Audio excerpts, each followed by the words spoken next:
was the summer of 2014, and for my son's bar mitzvah present, just like many Jewish parents, we wanted him to bond with the Holy Land.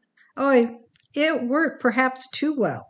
My husband had stayed back at the hotel, and our friends, my son and I, had just stopped in a pharmacy. Run to the bomb shelter, sweetie, please hurry.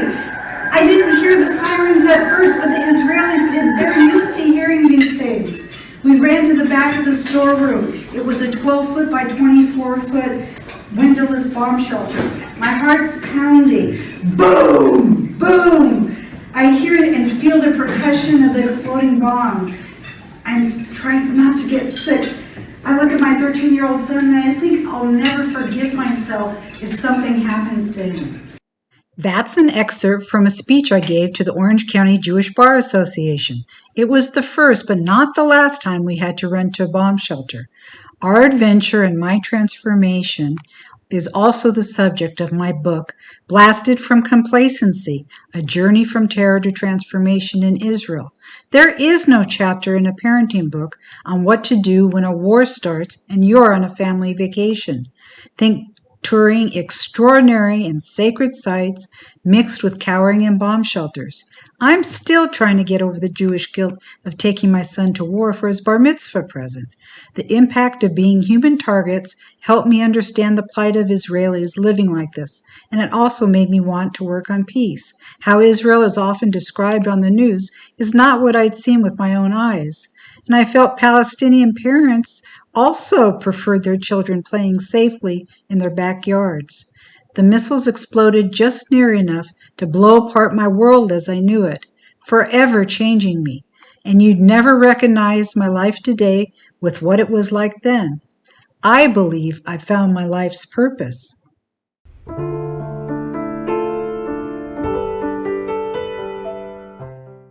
Hello, my name is Penny S.T., and I'm the host of Peace with Penny.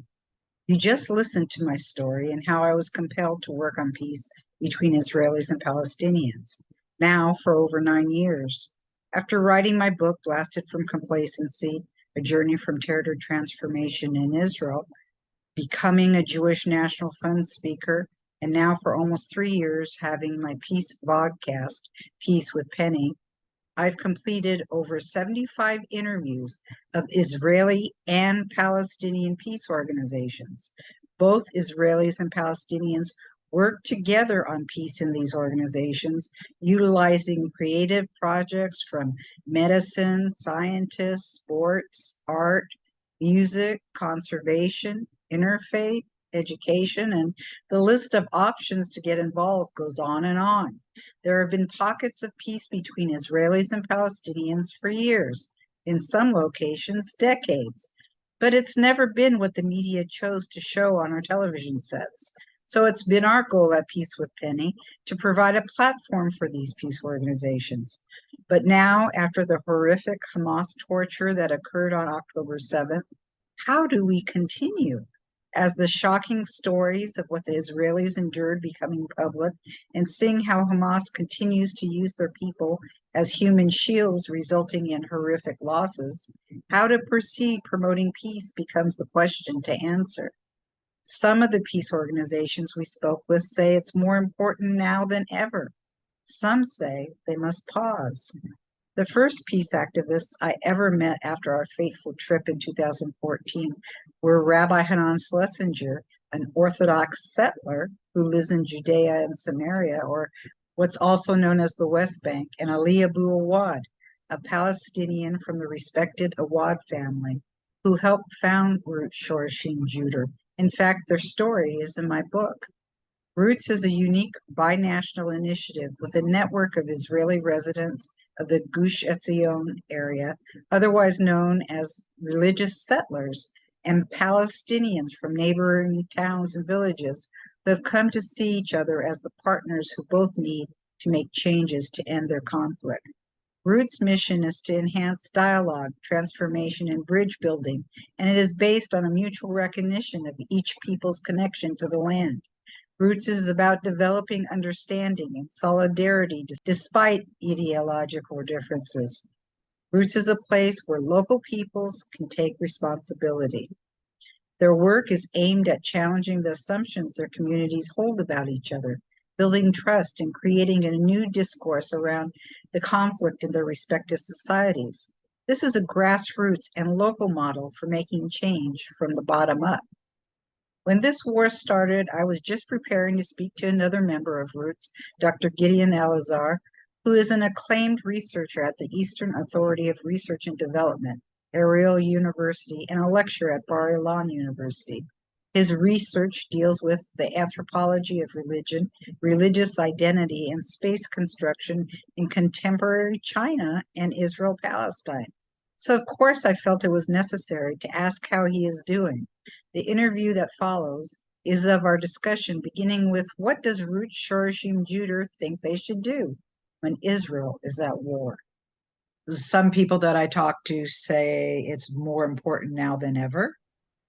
Others say we have to pause. I think I heard that you said that you had to pause, if I remember correctly. But what do you think about what, I mean, the what are question, you able to do under these circumstances? I mean, it's a question that I've been thinking about a lot in the past, week and a half. I felt that I personally had to pause just on the level of, feeling that this time is a time of shock and a time of mourning. And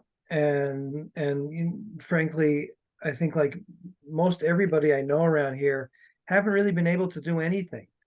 I feel, Could I clarify, your meaning not about peace, you're meaning just you're in shock. yeah, I'm meaning, I'll get to peace in a minute, but just in Yeah. general, this is just a time in which it's very hard. The focus is so, I mean, the event, the massacre that took place and the atrocities are so, it's such a shock. We've never really had anything close to this event. So I feel we're all kind of walking around in a haze. Yeah. So in that I, sense, I feel, I, I feel that I feel like talking that too. And I'm yeah, a lot very far away, but I have so many friends and colleagues that have been impacted by this. Um, you know,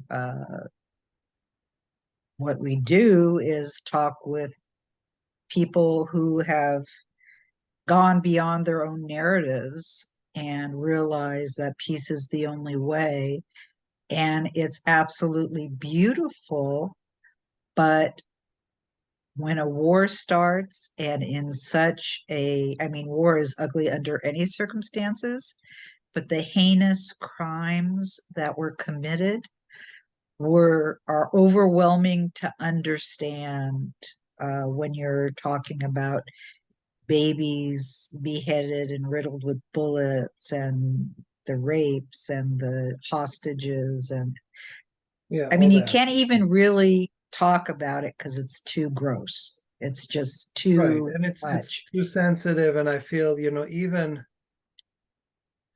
yeah, it's just a very, very difficult situation. Even talking to Palestinians. I mean, I think our close Palestinian friends and Roots have been empathetic and have been have condemned the atrocities, and I think are also shocked at the extent. So that's reaffirming in a sense.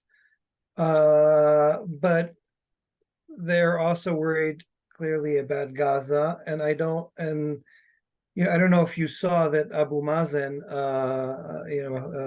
the head of the PA, after many days of Yeah. waiting, wrote a condemnation and then erased it.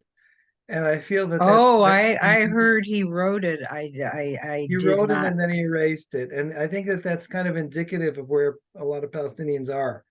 They're kind of hesitant as where to put themselves, and it makes obviously it makes dialogue difficult. I mean, I think we have to.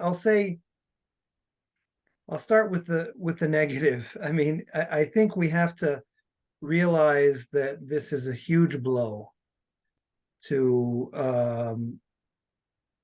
the idea of peace in this region. I don't think it's a death blow, and I'll get to that in a minute. I still believe that at the end of the day, both peoples are going to be here, and we're going to have to try and make it. But to be honest with ourselves, our ability in the near future to get people on board in Israel to the idea of living together is I feel is severely damaged, and we have to. That's just a fact that we're going to have to reckon with. And I think that the future of peace very much depends on where this conflict will end and how this conflict will end. We're only at the beginning, really, or so it would seem. Yeah. So how things will fan out at the end is crucial to see. I mean, I feel that's just a reality. On the other side, I think that the basic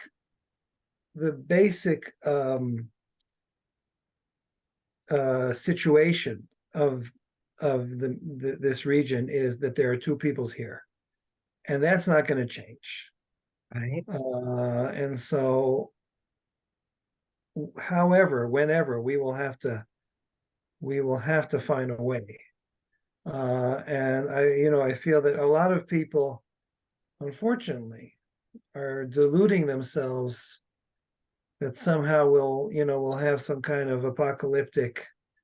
Well, I mean, this is the apocalypse that some people have all been waiting for, but I hear that a lot from the Palestinian side. I have not heard that yet from the Israeli side. However, obviously, listening to the comments that Netanyahu makes and other folks like that in the government, it doesn't sound good.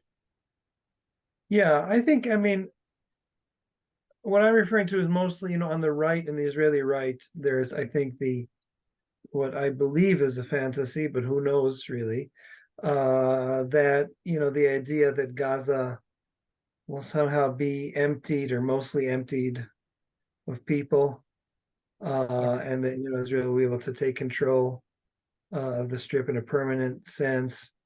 I don't think that that's going to happen. But I think a lot of that is, again, just the trauma and the grief speaking, and there's just so much anger.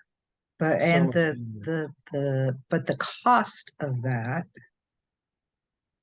and not that I think Netanyahu cares, but the cost of that in human civilian lives, it matters regardless of what he thinks, but in a framework of the international community, and maybe he doesn't care about that either, but no, he cares a lot.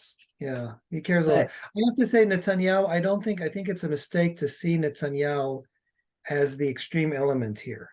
Netanyahu is actually Mr. Appeasement. Netanyahu is an interesting character because he is a person who talks a very tough talk. But in fact, the whole idea of maintaining the Hamas and propping it up and having it exist for so many years is really that's Netanyahu's making. He's responsible for. In what regard? Israel could have toppled the Hamas regime several times in the past, 15 or 20 years, which had been since 2005. It was Netanyahu's conscious decision not to topple the Hamas, and it was his decision to maintain Hamas rule there. Every round of violence we've had, they've stopped short of toppling Hamas regime because it was comfortable for him not to go all the way with it, to allow Gaza to exist and to just kind of manage the conflict. That's always been his approach. So he talks tough about Hamas, but in fact, in many ways, he's responsible for the fact that Hamas continued to grow and get powerful and became, this what is basically an Iranian base 5 minutes from Ashkelon, And so I'm worried actually that Netanyahu isn't really made of the material of making a decisive action against the Hamas. Because I think that at this point it's clear to most people here, at least I would say most people here, believe that the Hamas regime has to be dismantled. There's no other way. We cannot allow, a regime like that to continue to exist. Could you explain that more? I want to be sure that people don't have to assume what you mean as opposed to you saying exactly what you mean. What I mean, I'll say exactly what I mean. What I mean is that at this point of the conflict, the only solution we have, I think, that will provide security for our children is to enter the Gaza Strip, dismantle the Hamas apparatus, occupy the Strip, dismantle the Hamas apparatus, and then gradually and in some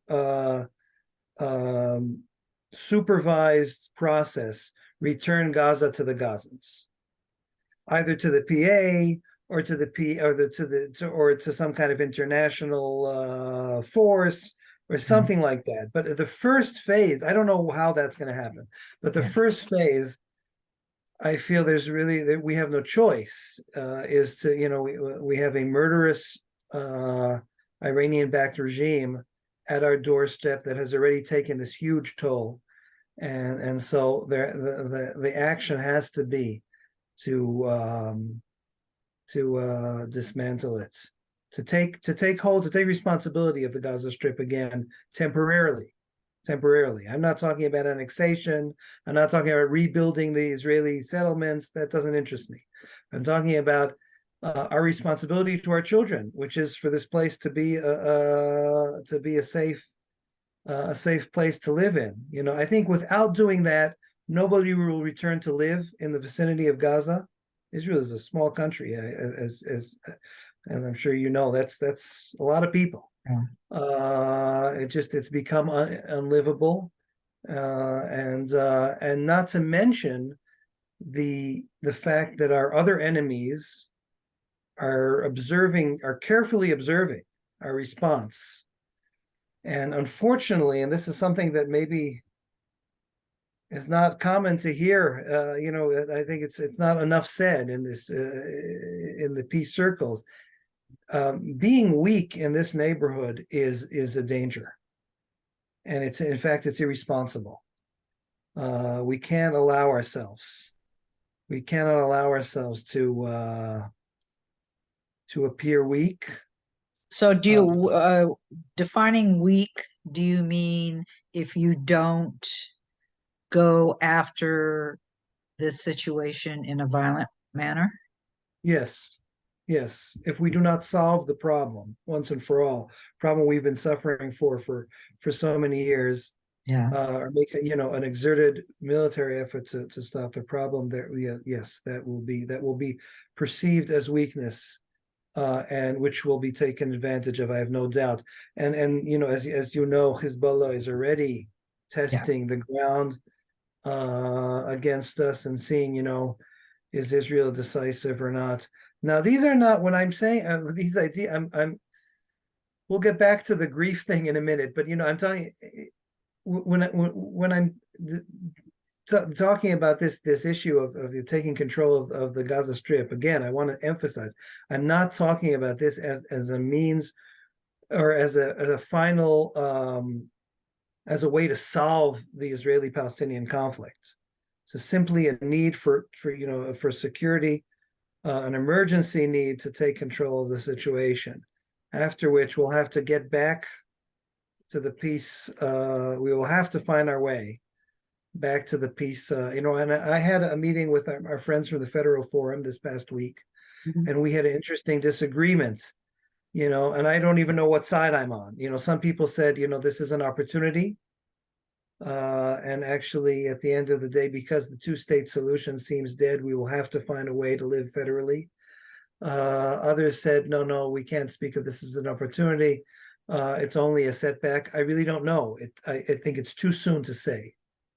Okay. Um, I know full well what you're talking about as far as the federal forum and uh, their intentions of having, instead of a two-state solution, but to be either a federation or confederation, more like United States. But can you just briefly explain that? Because I don't believe right. that Yeah. the Yeah. So the listeners Federal would know. Forum it's kind of an organization, a movement that was started, I think about 2 years ago. We started meeting. It's actually a union of many small organizations that were dealing with different options I think of there are about federal 7 solution, different proposals. something like that, and there may be Yeah, more. Yeah, and yeah, they, I like to think of federation, confederation as kind of a spectrum. right. So, so there are people, different organizations, located on different points of that spectrum, but we all have in common the idea that any solution has to really be a combination of shared rule and self-rule. So whether it's a what they call sometimes a three-state solution, in other words, Are they? 2 states, and then an overall several state or a Right. canton system like they have in Yes. Switzerland, different options like that. But they're all based on the principle, which I still truly believe, that the division of the land into two completely sovereign states is not an option anymore. And so we have to find a way of sharing this space in different ways, allowing for self-rule to some extent, and for some elements of shared rule. Yeah, I think that that's the it's future. I think that that's the only solution that will work at the end. yeah, I think it's really important to point out, however, because I know it's referred to sometimes by people who don't understand as a one state solution, and they're implying that Israel just takes over everything, which is not the case. So, No, no, not at all. Not at all. but if people aren't familiar with it, and if they hear instead of two, they want one, that's how it goes in their mind. Mm. So I think it's really important what you're saying of how they all have this kind of overarching uh, situations, like, say, the federal government of the US, and that would Right, be more in exactly. charge of security and things like that. However, each, whether they call it cantons or regions or whatever they call it, would have similar to the states here, where they would have their own individual um, emphasis. And so, in other words, the Palestinians, say you're Palestinians living in X district, you would enjoy the overarching, say, security of all of whatever this ultimately is called, plus your regional government. And so the Palestinians can do their own thing in, say, area, oh, I don't want to use A or B or C, area uh, Q, R, and S, and that the Right. Israelis would have, uh, TUV, Right, areas where they there could also be could. many Yeah, combinations, and yeah, I think, for us, the most important thing is the shift, the paradigm shift from right. separation and division to some kind to working together. But I have to say, and I'll say two things about that. One is that I think one of our mistakes, to some degree, has been to kind of see Gaza as something separate from this solution. I think some Right, of the members of the forum felt that Gaza has kind of gone its own way, and of course that's an illusion. There's going to be no solution without Gaza. We have to find a way to include Gaza in any right. solution. But I will Uh, say that even speaking about these issues, I feel that they are. As I said, I believe in the federal option, and I work to promote it, and I've written about it and so on. But we have to recognize that these things are not around the corner, especially considering where we are right now. Okay, getting back to, um, I'm gonna, of course, edit this all, but I wanted to ask, because again, we're starting where we all know what's going on, but nobody else necessarily does. So I wanted to just ask you, or say some comments about Roots, and then ask you how you would describe it, and then really get into some more personal questions about the war. Um, uh, Roots-Shorashim-Judur is a very unique peace organization of Israelis who are religious settlers in the West Bank, or Judea and Samaria, if you prefer, and Palestinians since 2014. We've interviewed many participants in Roots throughout the years. In fact, Rabbi Hanan Schlesinger and Ali Abu Awad, one of the, or two of the founders of Roots, um, as well as John Moyle. I mean, so many that Right. I know through the years. I've interviewed, and in fact, Ali and Rabbi Hanan were in my book, Blasted from Complacency, A Journey from Terror to Transformation in Israel. And in fact, we're the first peace activists I met after our fateful 2014 trip, which we only had a taste for a couple weeks of what this has been like for years and years for Israelis running to bomb shelters, and now, of course, this has taken on an even more unimaginable violent situation with what happened about a week and a half ago. But in your own, and we're talking with Dr. Gideon Elazar, and Gideon, can you describe what Roots-Shorashim-Judur is to you? Um, yes, Roots, I mean, I would say that at this point, I'm going to jump to the end. Roots is a community for me.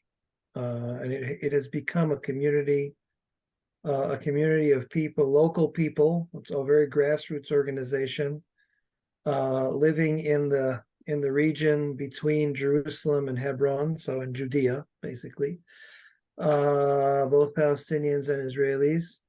And I feel that we've in the past 10 years we've been through many trials, and we have stuck together. It's a community of faith, in a sense, a faith in a common future together in the land. Faith in being able to live and respect each other. And just recently in the holiday of Sukkot, we just ended the holiday of Sukkot. We had our annual meeting. Every year, Hadassah Fruman, who is the wife, the widow of our late teacher and the visionary of Roots. He was not fortunate enough to see the foundation of the movement, but he is our I would say spiritual father, Rav Menachem Pullman. So every year Hadassah has in her sukkah Palestinian and Israeli friends from Roots.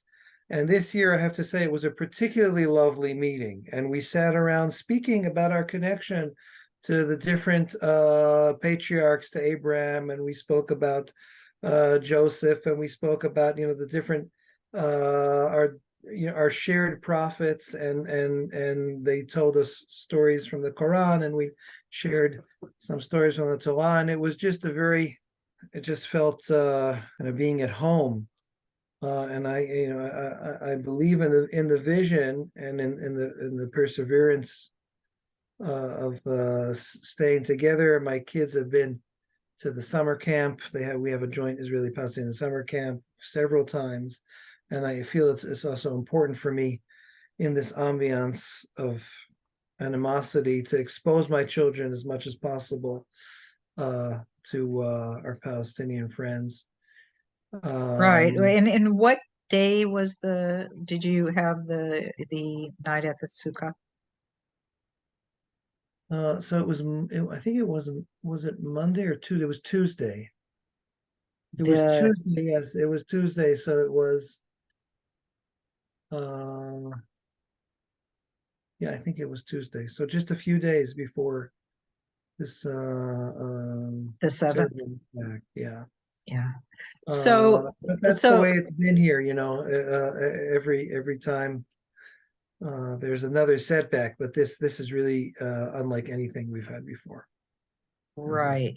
And you're in Gush Etzion, and how far is that away from what happened, or was it also happening there, like the missiles, or uh, what actually happened in your locale?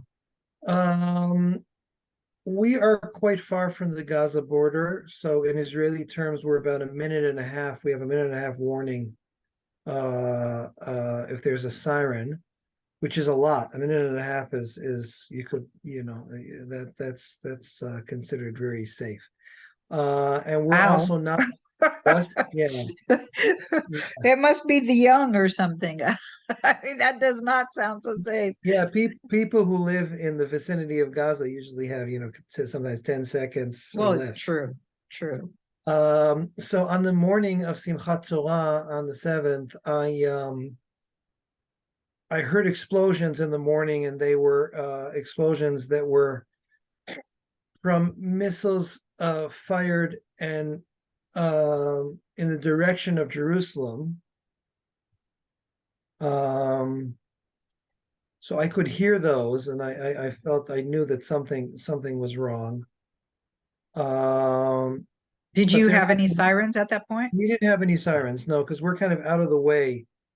We're towards the east. So we didn't have any sirens, but rumors started appearing about what was going on.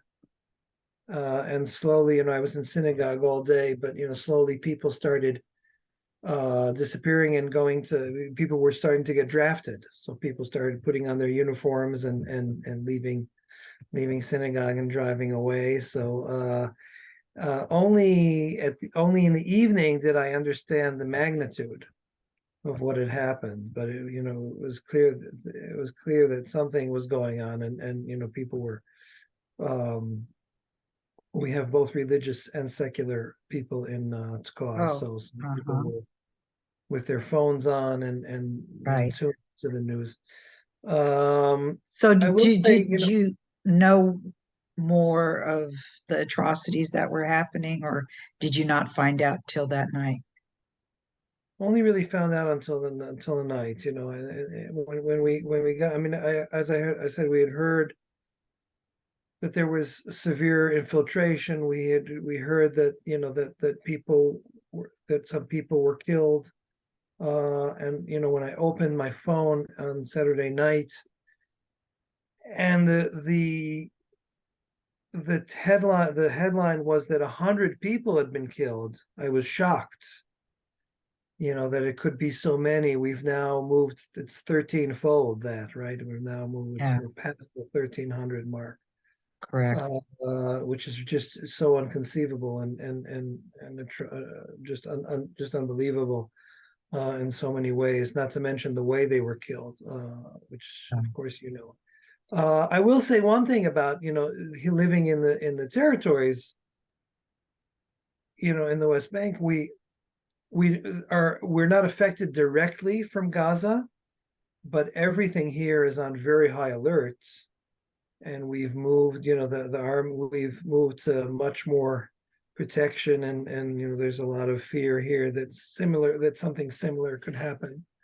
I have to tell you, uh, believe it or not, that there's a bit of that feeling here as well, with all the anti-Semitism, and they had already kicked up. Uh, we already had guards and everything at Temple, Mhm. but we and then we had the sheriff, and now it's even more so because of the call for jihad. And so there's a bit of that feeling, even all the way over here, 7,500 miles away, that both the Jewish communities and the Muslim communities need to be protected as well. Interesting. I didn't realize that, though I'm not surprised. I feel, the vibe is everywhere with this, an event that's so big, and and who knows, we may be. I mean, I hope not, but of course, but we may be looking towards a regional war. It's unclear what how this thing can escalate. But at least here, in Tekla, we're surrounded by Arab villages, Right. Right. and of course, there's the fear that things could get out of hand here as well, which is really unfortunate because our feeling here was, I won't say it was friendly, but it seemed reasonable at the very Did least. you ever confirm with Shaul about how many people are work with Roots? Oh, I forgot to do that. Let me, I can get you that information. Sorry. Yeah. Okay.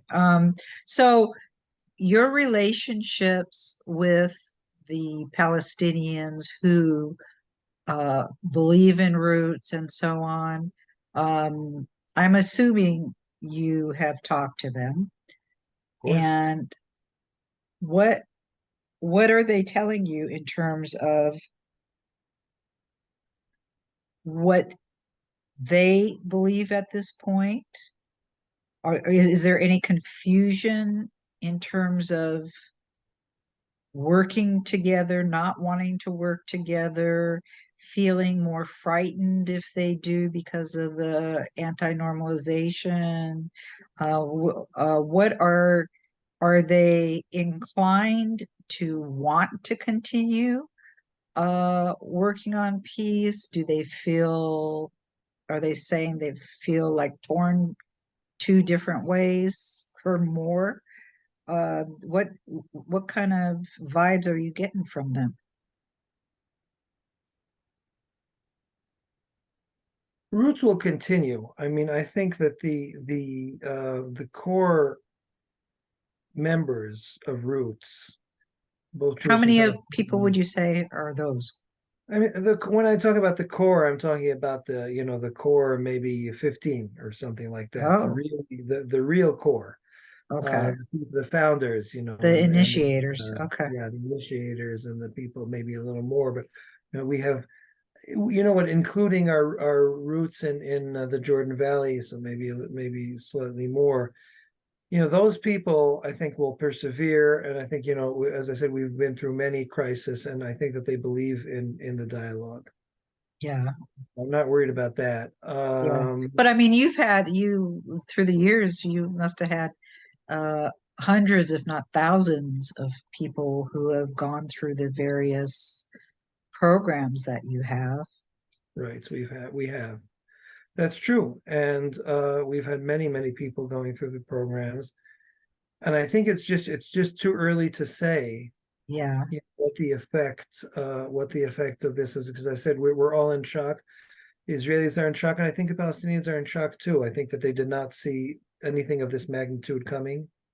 Um, So the uh, Israelis are again, I was going to get to them. Are you bes besides obviously the founders who of course would be more gung-ho, are you from your neighbors and so on, are you it seems at least here that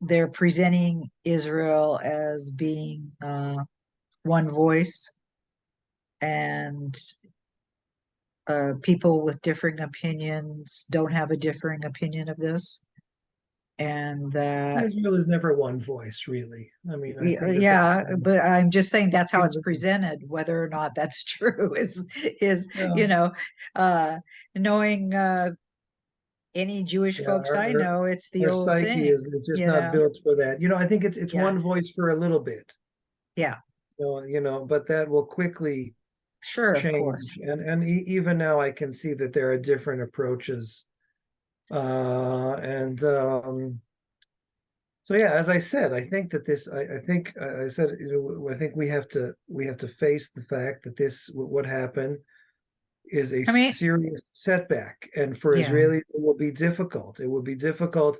Again, I think the core issue is the extent of the atrocities yeah, and the feeling that people could be, they could do such things. I yeah, think it would be difficult to convince Israelis here, people who are not part of Roots, people who are not, right, or who were peripheral in Roots. right. I think it will be difficult for at least for the next, at least while the war is happening, and for the next while, it'll be difficult to get people.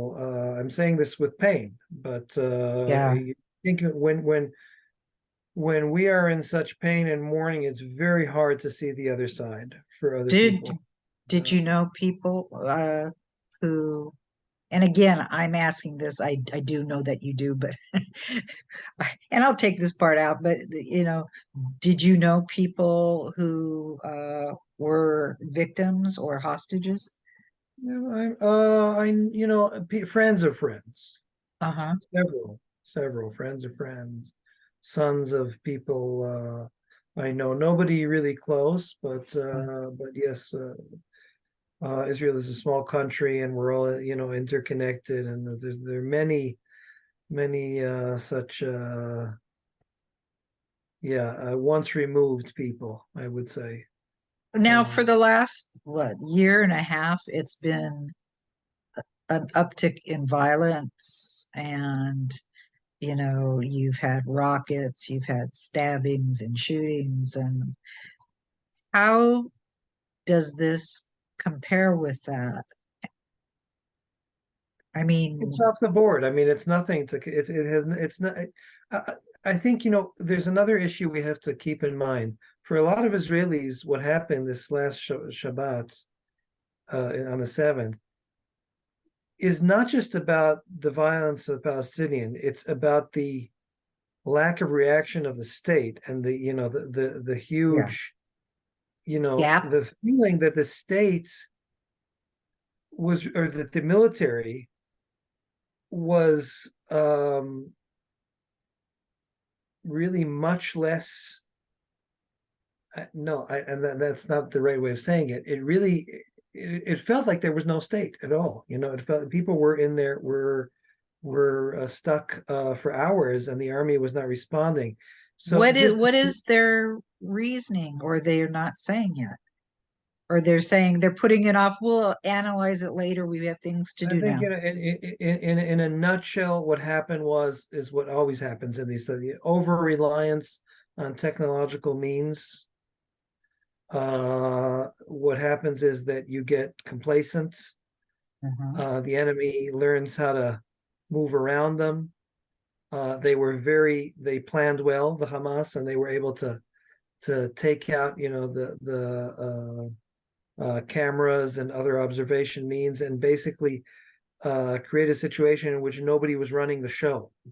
So there was the whole, the military was incapacitated, the how should I say, the leadership of the military. I can't No, help so but think that from the Israelis I've seen and from what the leaders, how much do you think their arrogance of, we know so much, we're so powerful, they wouldn't dare, uh, we've got it covered. yeah, I think that systems become arrogant, they become entrenched with this kind of, and yes, of course, there's that as well, I and think there's also PTSD. I think the whole nation suffers from PTSD. for sure, yeah. And that with that, there has to be some part that, because these atrocities are not, uh, this type of atrocity might be new, but atrocities I would call missiles firing into Israel all the time, uh, Sure. stabbings and terrorists blowing themselves up, and car rammings and all the other things. Those are atrocities as well. Sure. Absolutely. And to be able to live in that environment that at any time this could happen, I think part of it your body blocks out. Right. And So, and I think I always said that, we are still we're living through the PTSD of the second intifada, which is why nothing right, has progressed.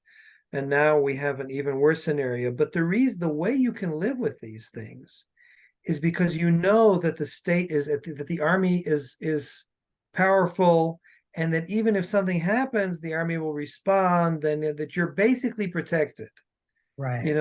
And the feeling, I think, just the effects of the feeling that the military was actually a lot less capable than we thought, we will definitely see the effects of that. And I don't think that they're going to be very positive. No, I think we're seeing that now too, with the emphasis of too many want to retaliate in the most Yeah, extreme fashion. absolutely. And people feel they need to be personally armed. There's a feeling of personal security. And and I have to say, I don't blame anybody for that, because it is a dangerous situation. I mean, yeah, it's scary. It's scary. And fear is never a good thing for peace. So, Yeah. fear is what the conflict kind of thrives on. And I remember now I'm somebody who cannot step on a bug without feeling guilty and oh my God, and it's a living thing. But when I was in the bomb shelters and I was looking at my 13-year-old son, the first thing you want to do is retaliate. Yeah, How as a parent, you want to protect your kids. sure. But once I got home and returned to a more sane self, more like who I really am, then I realized Palestinian parents have to want their kids also to play safely in their backyards. And that's what made me work on peace. Yeah, it's a difficult situation. Anything else you want to say about what's going on? Yeah, no, I think that that's it. I mean, as I said, these are really challenging times, and I think that the challenge is not just external, it's also internal. And I think for a lot of people involved in the piece, just yeah, it's very difficult. It's very difficult to understand how we proceed from here. And as long as there are hostages there and so on, it's just Yeah. and what do we really want? Do you see that there's any way that Israel, if they wanted to, that they could do something I understand they send leaflets and they always have, uh, strangely enough, uh, unlike all other countries who go to war, they always have tried to avoid uh, harming people and notified them beforehand that they're going to bomb their house. They call them, they text them, they drop Right, leaflets, right. uh, which is so bizarre, but I don't think people here realize that. But so that's still going on. And I understand Hamas, as always, has built the tunnels where they send the missiles from and get their supplies, and now probably have hostages. They've always used their civilians as human shields. And so if Israel went after the tunnels, because they're built under the hospitals and under schools and under mosques, because obviously that looks really, really bad. But is there anything, not that you're a security expert, but is there Right. anything that Israel can do to do more to avoid civilian casualties? I really don't think so at this point. I mean, Israel has given the order for the people of the northern part of the Gaza Strip to move south, and so I think that that's the maximum. And Hamas has been not allowing people to move south. Yes, I know. It occurred to me that Hamas wants to bring the Gaza Strip to a humanitarian crisis, which would gain, of course, international sympathy, and so that would get pressure on Israel to stop the attack. So I think really beyond what we have already done, there's unfortunate. I mean, it's a tragedy for the people of Gaza that they are hostages themselves at the hands of Hamas. Palestinians themselves are really the victims of their own terrible regime. And also the other Arab countries, Jordan and Egypt, from before when they left, they're still refugees. They and now they won't open the gates to let them in. Egypt could definitely do more, for example, to make things easier in Gaza. I understand they have their own consideration, their own worries, but yes, Sure. I don't think that Israel could do any more at this point, unfortunately. So that ends our discussion. And I want to thank Dr. Gideon Elazar for explaining to us as an Israeli how he feels during these first days of war. I want to reiterate, killing of all types to me is anathema, but I do understand where Israel is coming from given their horrific slaughter of their citizens. I hope that Israel will continue to do everything they can to avoid harming any Gazan civilians, but I also realize that may not be possible as Hamas forces them to stay put, using them as human shields. I also want to say that what's happening throughout the world, the US, and in our communities with the extreme anti Semitism and anti Israel discourse is dangerous. When Jews on college campuses aren't safe, it's unconscionable, and the campus administrations remain complicit and silent. I hope we will soon hear from more friends that they too support the rights of Jews to live safely in the United States. May you live in peace, shalom, and salam.